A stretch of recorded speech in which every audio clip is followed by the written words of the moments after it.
These are my favorites. My grandfather and my mother.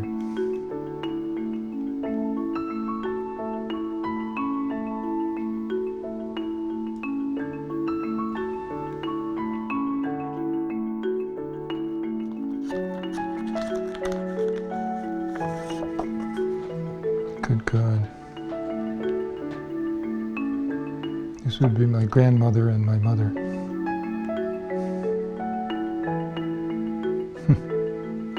It's a long time ago.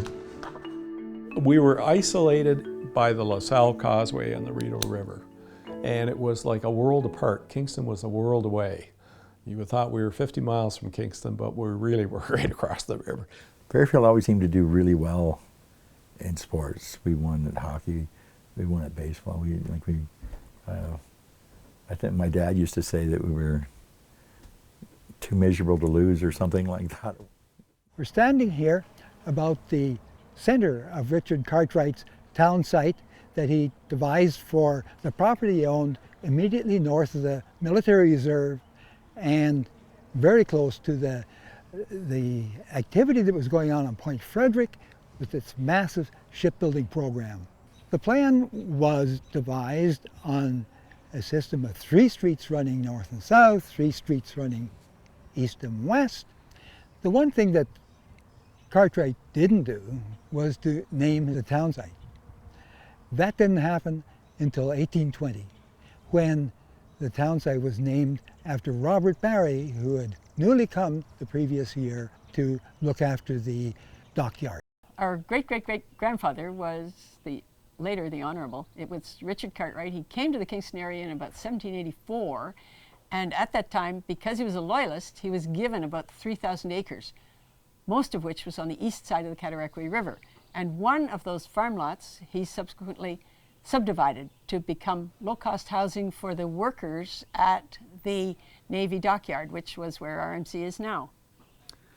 He made a lot of money in his business of transshipping goods from the Great Lakes, from Lake Ontario, down to Montreal and beyond.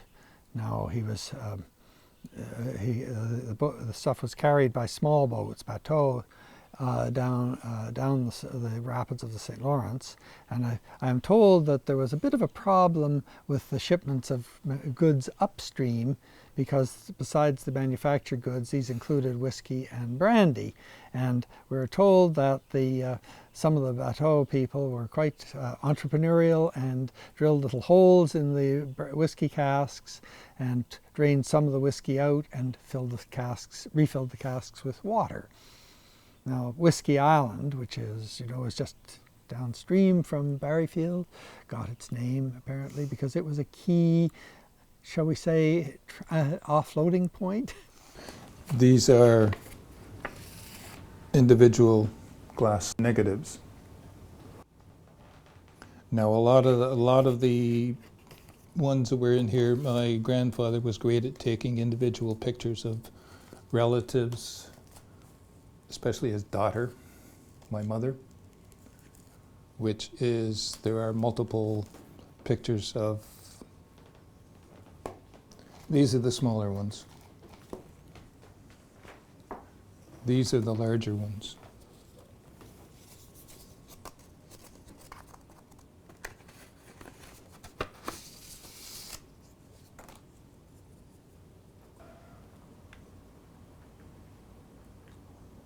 Now that's the commons, below the village, where that great big balloon is. That was all commons, it was all field, it was all pasture. I remember having the cows there on the commons. Well, everybody did, people in Kingston, I think, and up behind the village too. There was horses all over the place. Cows, everybody had a cow. Jack Anderson had a cow in the village. Now that is one of the most vivid memories of my childhood, and I can remember these gypsies, and there might be 2 or 3 caravans at a time, and they were there in the spring and the fall, and I can still see them dancing, the men and the women, or the young girls and boys, in their colorful costumes, and people would throw money at them afterwards.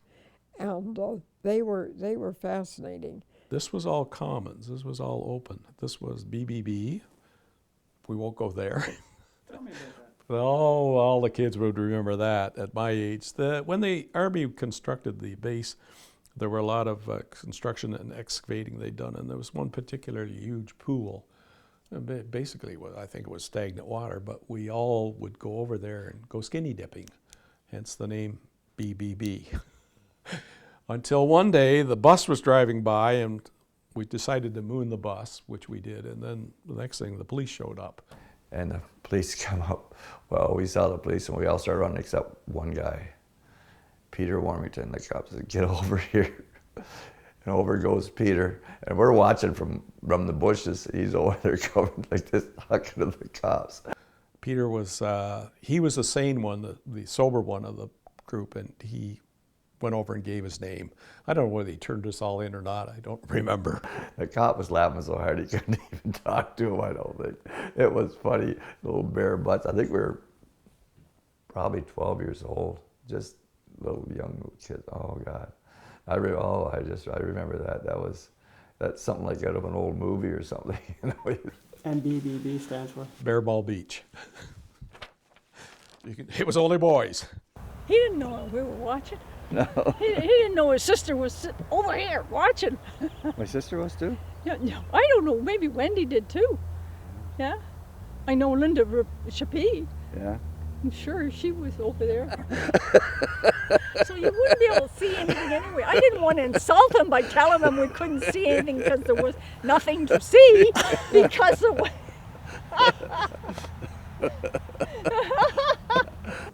What do you got there? Now, there's some of the kids that I went to school with right there. That's Kenny Keys. That's me there in the background. I don't know if I got their names on or not. I can read them off. Okay, well, that's Kenny. I know that was his first job. He come there as principal. There's Bob Ogilvy sent front and center. Yeah, yeah. I'd have a tough time perhaps, though. There's young Gretel Gray right there, and Barbara Hess right beside her, and Bob Ogilvy. Get a few of them. There's Mary Cadieux right there in the back. There's Wally Suds right there. That's another one. As soon as I saw him. This road you see here was on the military property, and to show that this was military land, they had these markers, surveyor's markers, stone markers with the letter MR on them, and I assume that the MR stood for Military Reserve. The Canadian Army was small until the beginning of the First World War, when it of course increased in size considerably, and by early 1915 there were 30,000 in the Army, and they needed to be better organized than they had been. So they were put firstly into battalions, then into brigades, and finally the 4 brigades into what became known as the 1st Canadian Division.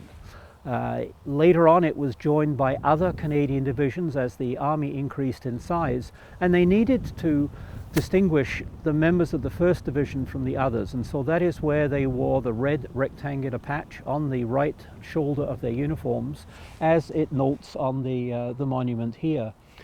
The 1st Division served all the way through the First World War in all of the major battles. It disbanded in 1919, but when Canada entered the Second World War, again it was resurrected. The 1st Division went to England and later would fight in Sicily and Italy, and would finish the war in the Netherlands and again be disbanded. And it wasn't until 1988 that it was yet again brought back into being, and it was at this point that this monument was put up in memory of those who had served and of those who would serve and were serving at the time in the 1st Division. Very, very special part of the Canadian Army remembered here in Barriefield. Well, we're looking down from one of the windows in our house over the commons.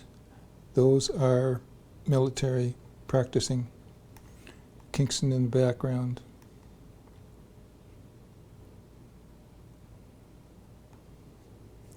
And this was called the Bay. At the bottom of the hill, there's a roadway goes in there to the lake. Okay? Yep, that goes into Green Bay. Yeah. And these would have been the places that we lived in. I'm not sure when we moved out, we were the last ones to go. Well, when that was, They Brittner had to kick us out.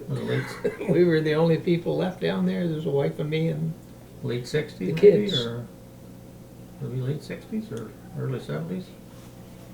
They were all on a 100-year lease, all those properties down there, and then when the lease come due, the government just bulldozed everything. Just bulldozed all those houses. Yeah.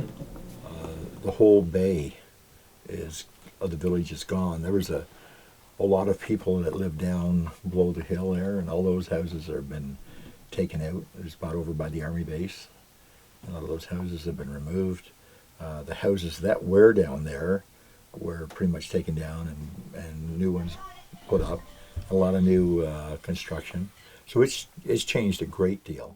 When my wife and I and children moved here in 1978, there were still boathouses like this one on the waterfront, but they stretched north along the river. And that's because Barriefield was a place where there was a lot of maritime activity. And the river, of course, was very, very busy. You had small steamships going up to Ottawa via the Rideau Canal. There were rafts. This is much earlier than 1978. We're now back at the end of the 19th century. There were timber rafts coming downstream. Some of that timber and logs provided the material needed for the shingle mill that was located at the end there at Green Bay Point. So sailing vessels, small yachts, steamships, boathouses, boat builders, 2 taverns up on the main street. This was just a very, very active place. Lots going on in Barriefield. So 2 years after this house was built in 1818, it was turned into a hotel. It was called the Richmond Hotel. It was the first hotel in Barriefield. And the reason they had a number of hotels actually in Barriefield was that travelers coming from the east, from Ottawa, Montreal, who were arriving later at night would have stayed the night on this side of the river before taking a boat across the next morning. And so they had an advantage that they could provide accommodation on this side of the river for travelers and tradesmen going into Kingston. And this would have been back in 1820 before the Penny Bridge was built, so you'd have had to be ferried across. To get across the Cataraqui River, originally there was a number of ferries. The road transportation, however, required going to Montreal Street, or Montreal Road as it was called at the time, because that was a connection that led to a road network that went all the way to Montreal, crossing at Kingston Mills. As the dockyard and the military establishment on Point Henry, at Fort Henry, developed, and as Barriefield developed, it became increasingly important to improve the transportation across the Cataraqui River.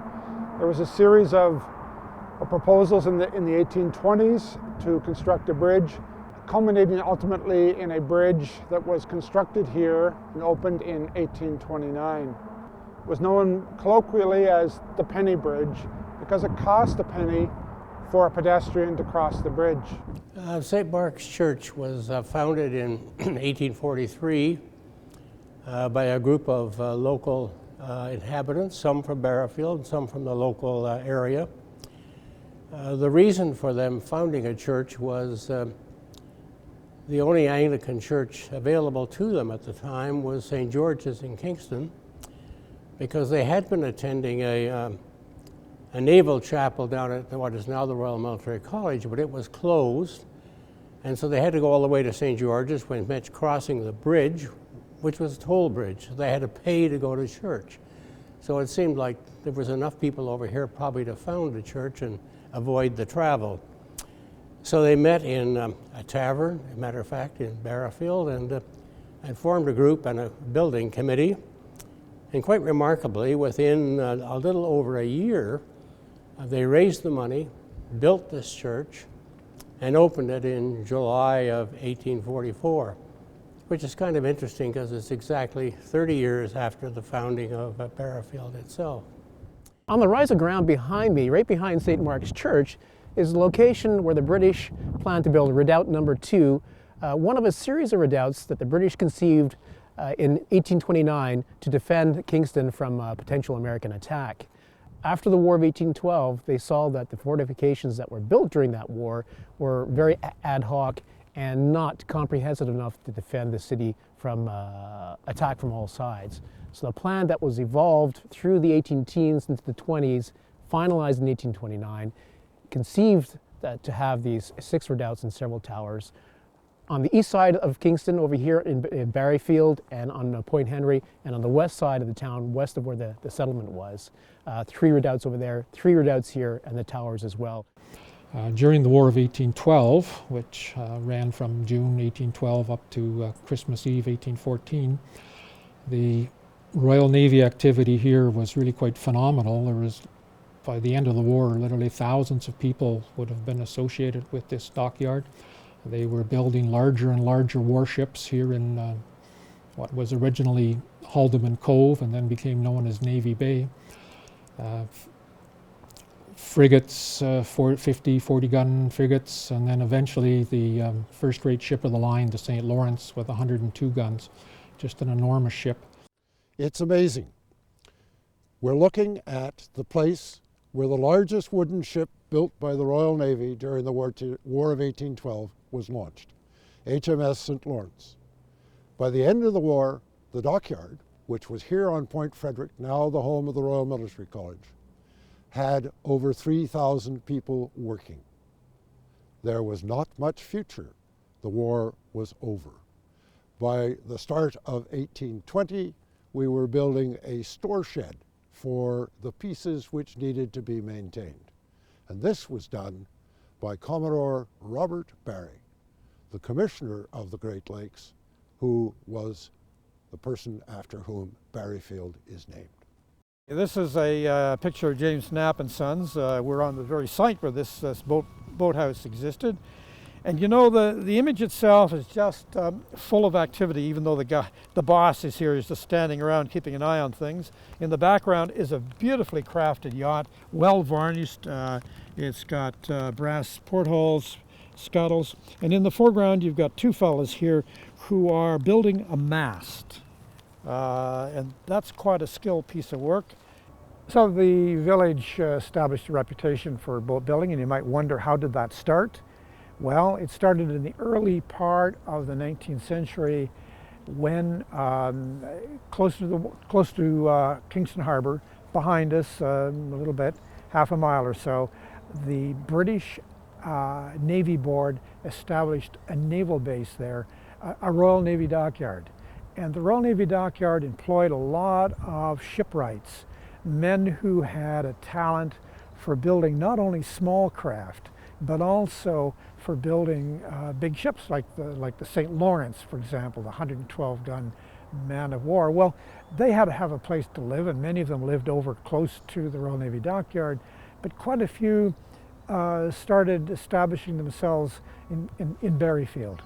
And by the 1830s, there were stone houses, they're still around, that were built in the 1830s, and the people who lived in these houses were often formally employed by the British Navy Board to build ships for the Royal Navy. So that's a tradition that goes way, way back.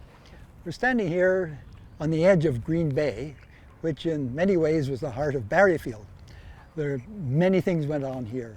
It's along the shore here that many of the boat building establishments were located. As well, during the 1830s, 40s, and 50s, the Barriefield Regatta was held here with their rowing competitions, which the boat builders were quite interested in, of course. And then in 1843, a chap by the name of William Hunt, with his partners, built a sawmill out on the point, on Green Point, and for a number of years operated that sawmill. His mill operated for 3 years until 1845 when it burned. It opened again in 1846, so probably wasn't damaged too much, but Hunt gave up the lease to Martin Strawn in 1847. But Martin Strawn was a bit more business proficient and operated that mill until his death almost in 1900. After the mill operation and the mill was torn down, it wasn't the end of that particular site, because the Curtis Reed Aircraft Company, which was established in 1928, leased the property the mill had been on, and over the foundation built a seaplane port to operate a seaplane training school. And in the corrugated steel building that they erected, they had Curtis Robin on floats that they operated here and trained pilots. Why I remembered it so vividly is that the store door had a big cast iron opener. And one foolish day in the middle of winter, I stuck my tongue to it. And it was a while coming off. And I might have even left some skin there, I'm not sure. But I remember that. That was Norris's store. That was Father's room on this end. We And the never boys used were in the that back door. end and B was at the I back. can remember when the phone went in. Yeah. The only phone in the village. Yeah. But there, that's Masood ice cream. Where is it? I think that's it right there, but I'm not sure. One of them on the side. It was on the side of the house. Masood ice cream. So we're pretty mischievous in the village at times. I know on Halloweens we used to, or not even Halloweens, just bored, we'd go to the store, and the Lehmans owned the store at that time. We'd say, can you phone the police and tell them there's a lot of noise over here, there's a bunch of kids? So just so they'd come over and chase us through the village. They couldn't catch us, but they used to just, that was our fun. I always found something to do if we got bored, so. Bob drove one. Russ drove one. I think Bill used to drive the other one, the other brother that died, Bill. How many went? There was 9 teams, men, and 5 women's teams there at one time. Not in the village. Yes. Yes, there The was. whole village went. Everybody went to these ball We always games. went to ball games. I don't know what we did when we got there, but I do remember the truck and the ride, trying not to fall. Because the roads, you know what the roads were like back then. There was no paved roads. And it's funny when you get the old Barriefield sort of thing, because I was taking my kids around on Halloween. I took my little guy around, and as we got to Pete's, I said, yeah, I said to him, I said, when you go to the door, I said, ask him for a beer, just as a joke sort of thing, because he's only 10. Well, he walks to the door, and the first thing, Pete opens the door and he says, want a beer? To him, and it's just like an old Barriefield thing. And he comes out, he handed him a ginger ale, and he said, there you go. This is 15 Highway, or what they call, I think it's called Main Street down in the village. This was all commons, but now it's part of RMC. The famous dollar bills. And of course, the most famous person of all, Dollar Bill. You heard of him? He was a bootlegger. Used to live down in the bay. I remember one time I found a war bond certificate on the hill one day, and it was his name on it, and I took it down, and it was his. He lost it, and I come out with a basket of candy and stuff like that, but we got talking about him this morning, in fact, and he was known that if a family didn't have anything, he'd go and leave food on the doorstep for them or something or other. He was kind of a great old person. Here's one. Pupils in front of Barriefield School. Oh, this is a real good one. You can see this one.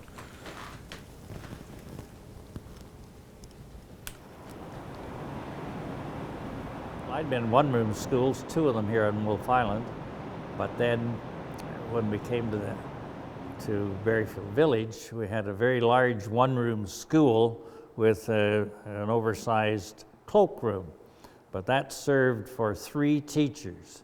Today it would never be allowed by any regulations, particularly safety, fire, etc. But I had the morning session in order to accommodate all the children.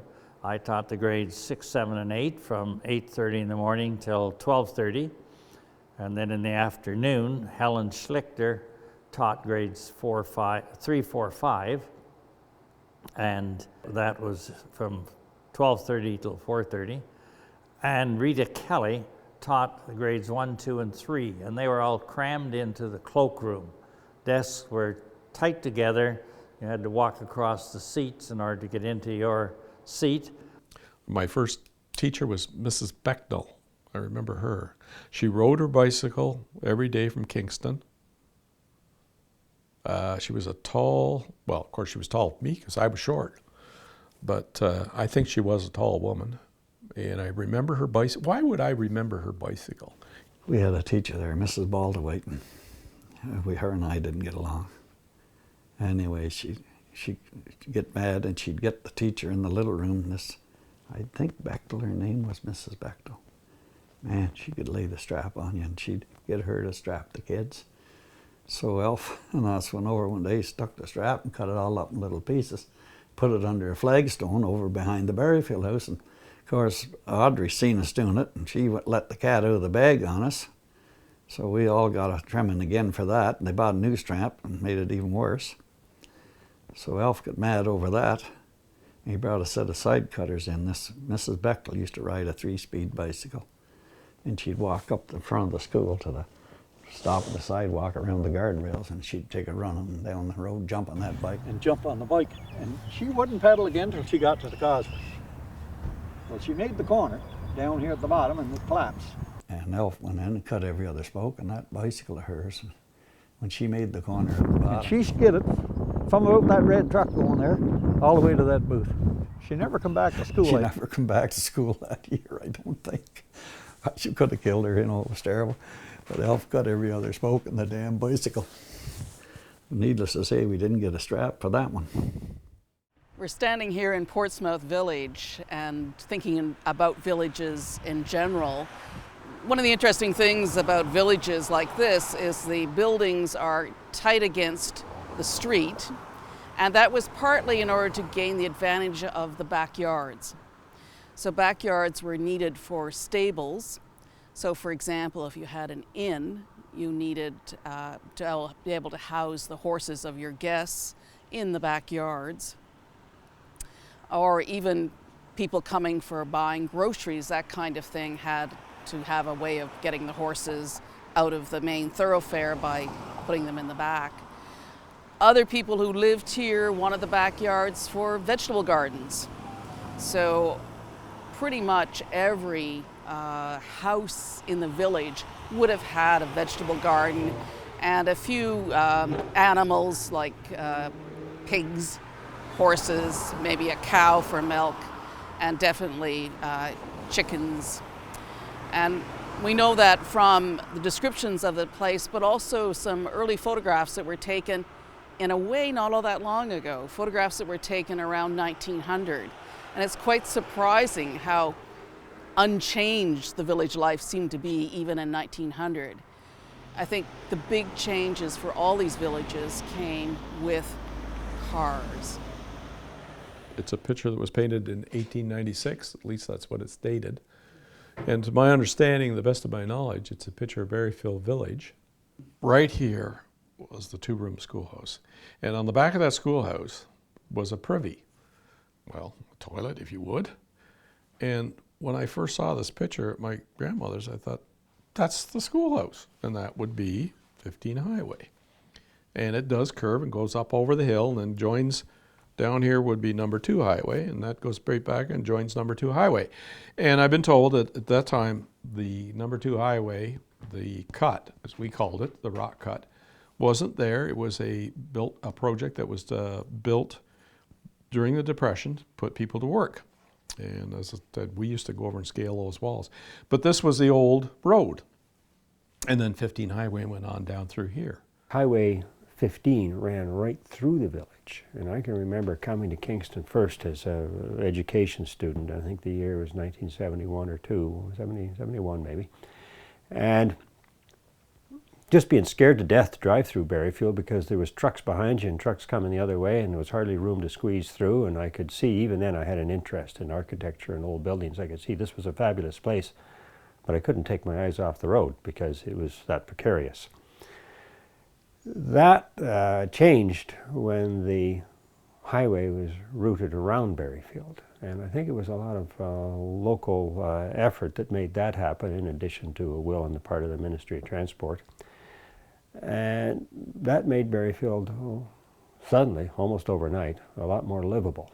We talked to the military about establishing a road to the east of Barriefield village over army property, which would meet up with highway number 2 above the rock cut, to the east side of the rock cut. So that was established at that time, and that in a way became the saving grace for Barriefield, because we then had Barriefield, which was a somewhat derelict community with lots of interesting buildings and lots of small, almost cottage-like houses, wooden houses, not in the best of shape.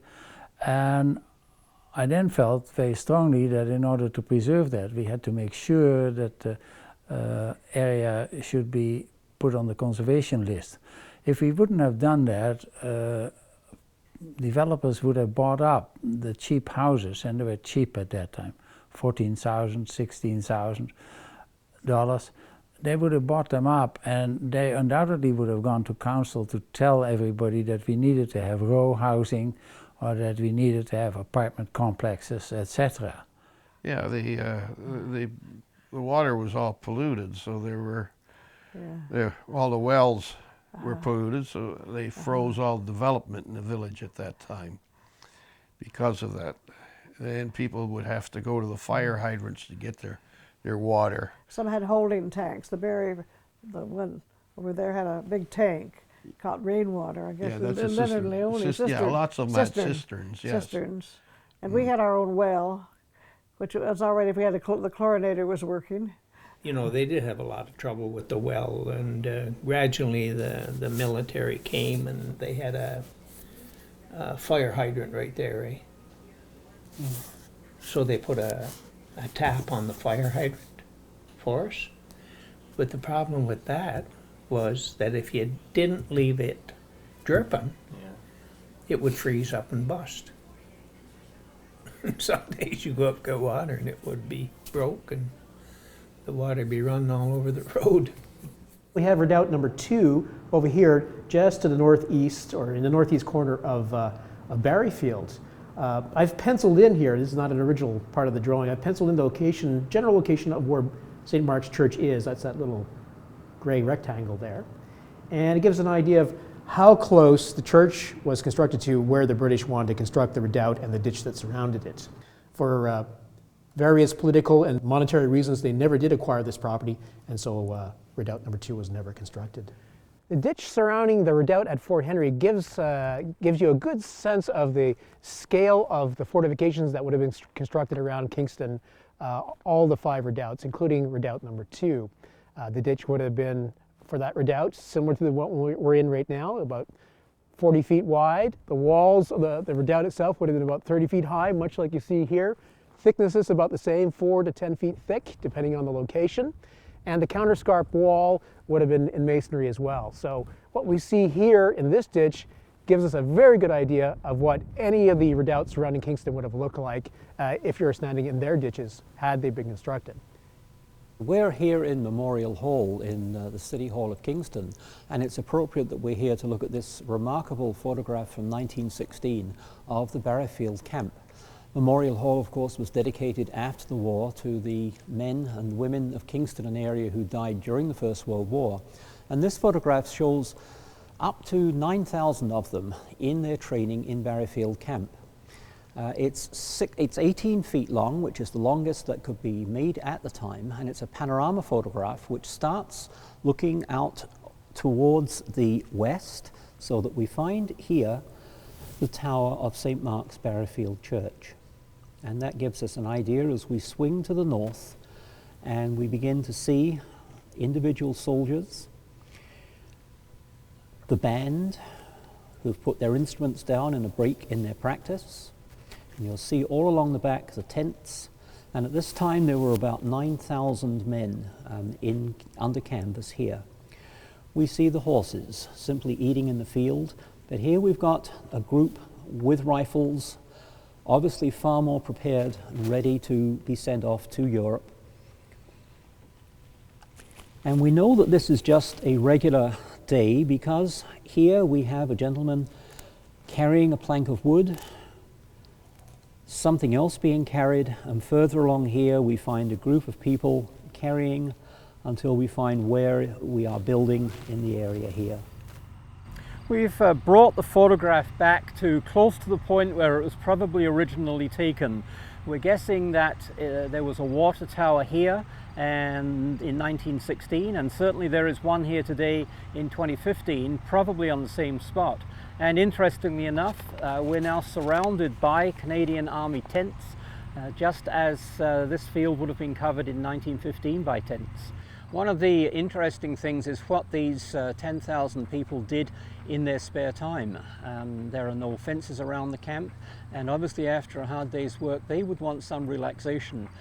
They wouldn't go to the east, they would go west, they would go down through Barriefield and on to Kingston, and that sort of number of people, even a small part of them, would just overwhelm the village of Barriefield. And yet we have no reports in the newspapers, a very, very few of poor behaviour, of citizens wanting to keep the soldiers out of the village or out of the city of Kingston. So they must have been well behaved, either because they were under military discipline, or I think more likely because they volunteered, they wanted to get to France, and they did not want to run into any trouble and be sent home or kept here. For the most part, it was a very, very disciplined group.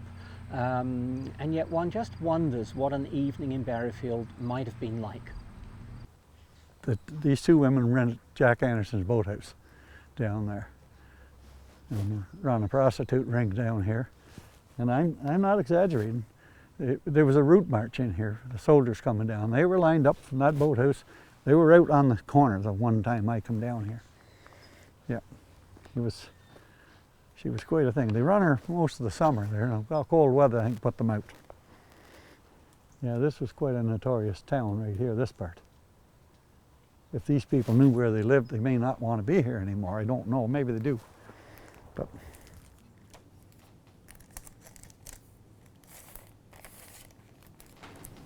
oh, this is in beautiful condition.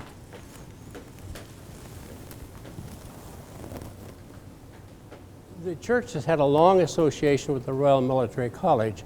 Now, the college was formed in 1876, some time after St. Mark's, and for many years the students used to march here, the cadets, and come to a service at least once a year. But something had happened, which is a rather interesting story. The church had a bell in its tower, but it wasn't a very good bell. And the parishioners knew that there was a very good bell over on the site of the old naval dockyard.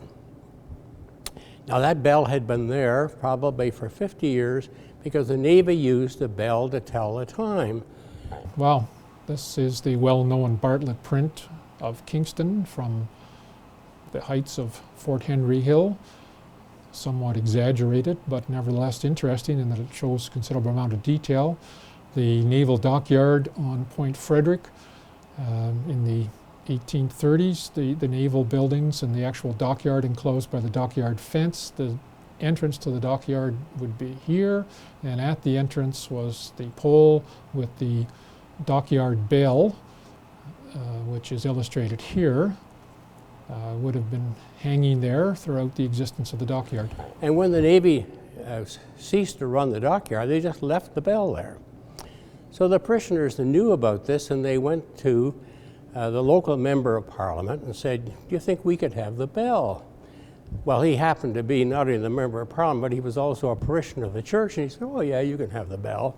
So they took the bell and had it mounted. It was a very nice bell, and so that was in the church from about 1871.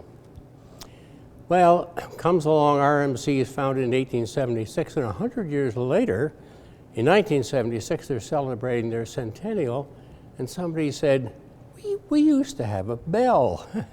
Well, after a bit of historical research, they suddenly found out the bell was in St. Mark's Church.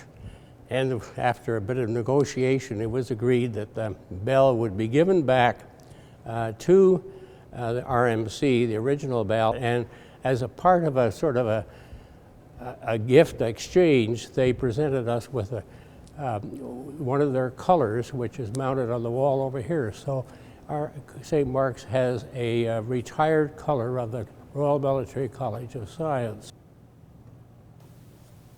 Tell me what your reaction was when you first saw this photograph. Well, I thought he was kidding. I didn't believe for a moment that this was the house that I just bought.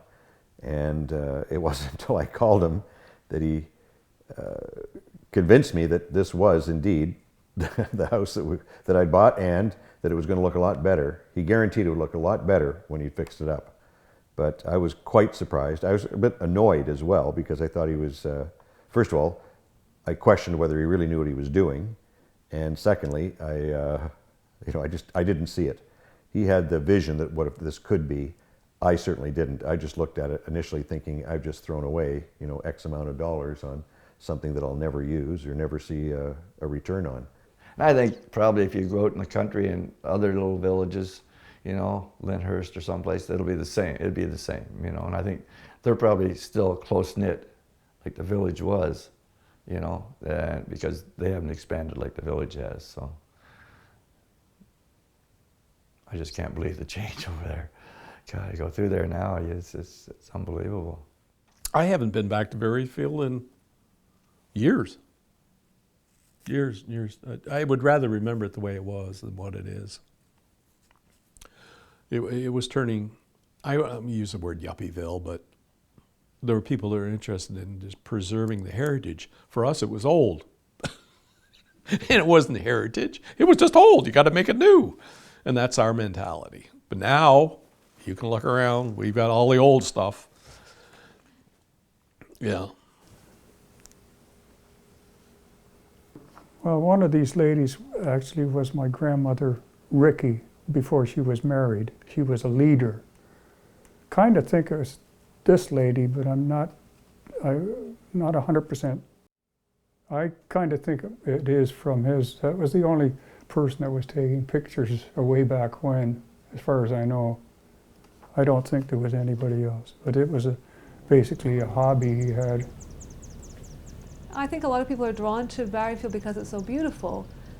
One of the things about Barriefield is it's an aggregation of interesting historic architecture in a distinctive cultural heritage landscape. It's quasi-rural, so no one house is all that amazing. None of the houses are really very grand, but the collection of houses in this setting, bordered by the Cataraqui River and what was agricultural land outside, makes it quite special.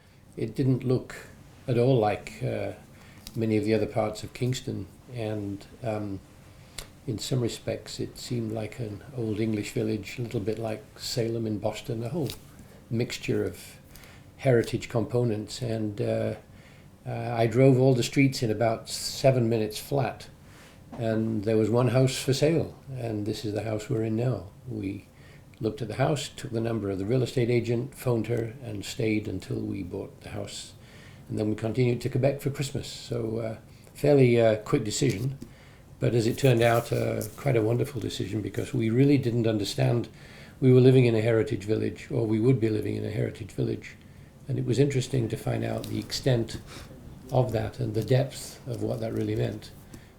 There are bureaucratic hoops that you have to jump through living in a designated heritage village or a heritage building. And those hoops they can also be very expensive. So for example, if you wanted to change your windows, put new windows in, you would have to go to the Heritage Committee and present your proposal, and they would talk with you about it, and they might require that you put in a certain type of windows that, you know, have certain features that are consistent with the era of the village or the building. And you will have to go out and perhaps get those windows made specially, you know, if that's what's required. The only thing I would change if I could, I wish they made a storm window that looked like these old ones, because or a regular window, I guess, because, you know, I remember growing up as a young boy, the worst job in the fall and the spring was taking down or putting up the storm windows. And now I have to do it all over for the rest of my life. Yeah, lots of people, I suppose, I would argue uninformed people, wonder why we might pay so much attention to things like the details associated with windows or other aspects of historic buildings. And I think everyone agrees that it's a tragedy when a historic building burns or gets demolished, for instance. But I've always argued that we lose just as many by attrition. That is to say, the roof gets changed, the windows get changed, the porch comes off, the door gets changed, the siding gets changed, and ultimately you wonder whether or not you really even have a historic building left. These houses look totally different. My Uncle Ernie's house, again, it used to have a big porch on it. And it looks so much smaller now. Wilson's lived there. Yeah, this is amazing. It looks so much different. It had a big veranda that went across the front, came out almost to here, and he had the big stuffed billy goat on the veranda. He was a barber, and Ernie played the saxophone on Christmas, and we would go around the village and carol. Sears lived here. I'm not too sure the house is not wider. I was living, however, in Pittsburgh Township, and I approached the council of Pittsburgh Township to make sure that we also had a heritage preservation committee here in the township, and that was established. And I was one of the early members of that committee, but there were other people very important in that committee here in Pittsburgh Township itself. But ultimately, that led to the preservation of Barriefield as a conservation heritage district, which was the first one in the province of Ontario. Well, I think when we look around us and we see sort of real historic buildings, in terms of their value to the community, I think these things are touchstones for people to the past in such a way that you know, Disneyland would never be. But the whole notion that we can walk the streets of Kingston or maybe the streets of Barriefield and see historic properties that have been here for a couple hundred years, and the people that have walked the same streets and walked in and out of those doors have been witnesses to the War of 1812 or the 1837 Rebellion, or their son marched off to the Boer War or the Great War or the Second War. I mean, all of these things, I think, contribute to a cultural landscape that is very important. And it's one of those things, unfortunately, you don't know what you had till it's gone oftentimes. I think people take it for granted. It's too, in a way, obvious and easy to think in terms of, yes, we're going to save the churches, the town halls, the houses of the rich and famous and powerful. But those rich and famous and powerful built their fortunes on the backs of laborers, and this is where they lived, in places like Portsmouth and in Barriefield, and of course scattered throughout the city of Kingston. I spent lots of time, as everybody in Barriefield does, having walks and looking at the old houses, and I don't think you can live here and not now and then try and imagine what it was like 20 years ago, 50 years ago, 100 years ago, 150 years ago, because the buildings just cry out almost with their history as you walk through the streets. Yeah, apparently when the house was renovated, they found the foundations to the old log cabin there. So as that was his secretary, I think he probably did go there. That's what I was thinking anyway when I was told that that's where his secretary lives. So I was imagining that he probably did walk along there because he was quite fond of port. So if he had a port companion, I'm sure he would have gone there. Barry was absolutely the right person at the right time in Upper Canada. He was absolutely perfect. He was self-confident. He had strength of character. He apparently had a great sense of humor. He liked parties. And of course, in his earlier, younger days, he was known as a wild man. He loved women.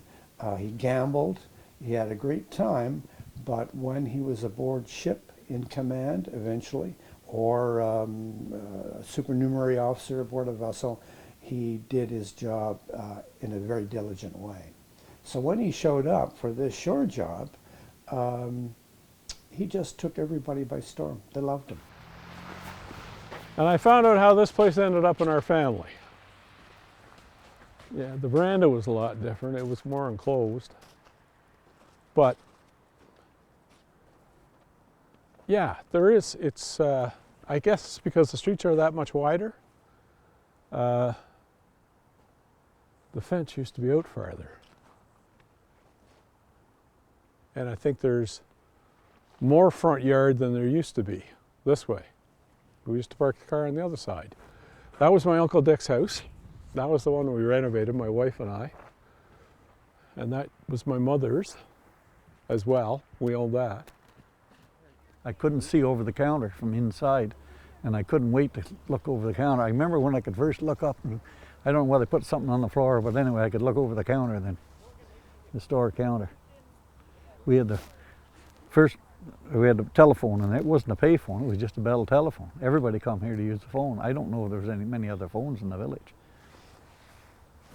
And during the war, you had to have a license for a radio.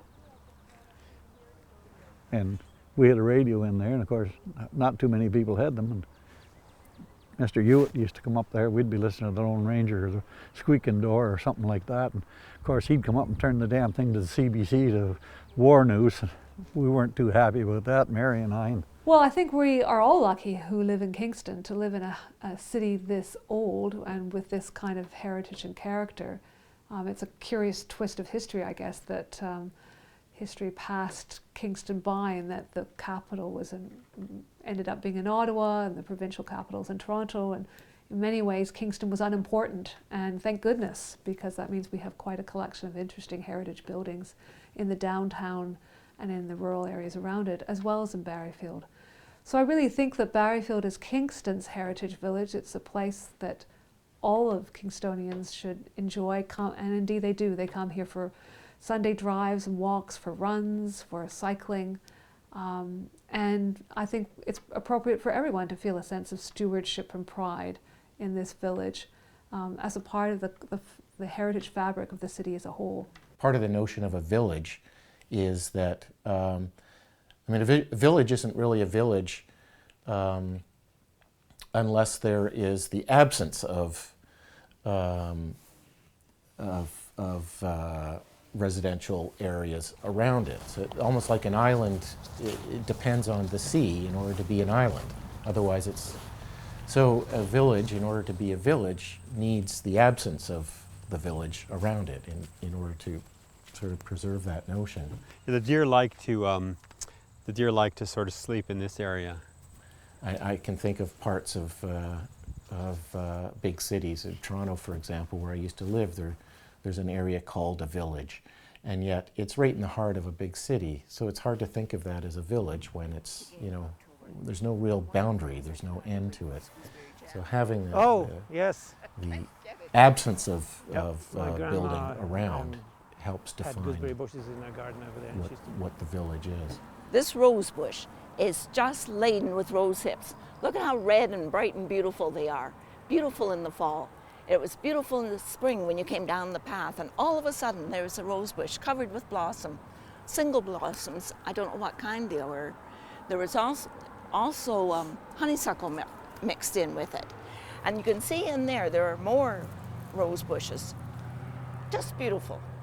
That's why I like working here. Everything looks so mixed up all together, not cultivated just as it happened. Now, I think if I had an overriding comment to make, it would be one that reflects the opinion of a current Lac resident,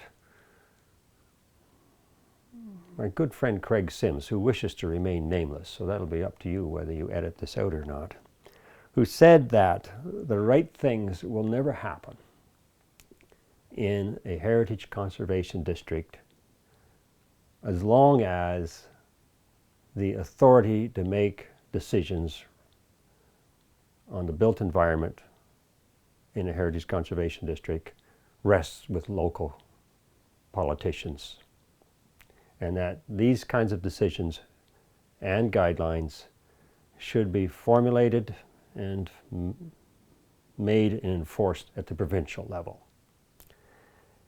That way it takes some of the neighbor versus neighbor out of the equation, takes some of human nature out of the equation. It's a lot easier to get sore at Queen's Park, they're way down there in Toronto, but still go along with them because you don't really have any choice. Bucknails. You remember the Bucknails lived in there and where Peter is? That's the barn for the Bucknail. They had the Jersey cow. Mother would send us up for milk when during the war. I was just a kid, and cream was hard to get, butter, so she'd get from Jersey cow. Do you not remember coming up there? I do. But they had a Jersey cow in there. And when they left Barriefield, they turned around. I'm glad I came back. It was worth it. I don't think I have to remember it as it was. It's nice to see it as it is now. The yards even look smaller. Like I think at the time too, Barriefield wasn't just a place to live at one time. Everybody thought it was the slum of the world, but now everybody wants to live there. We always said it was the Capitol Hill because it was the best place to live. Summertime was always cool up there. It was hot in Kingston, but it was always cool up there. No, it was a great place to be raised and live. A lot of good people come out of that village. It's a picture taken from our boathouse that was on the shore below the Knapp property. But yeah,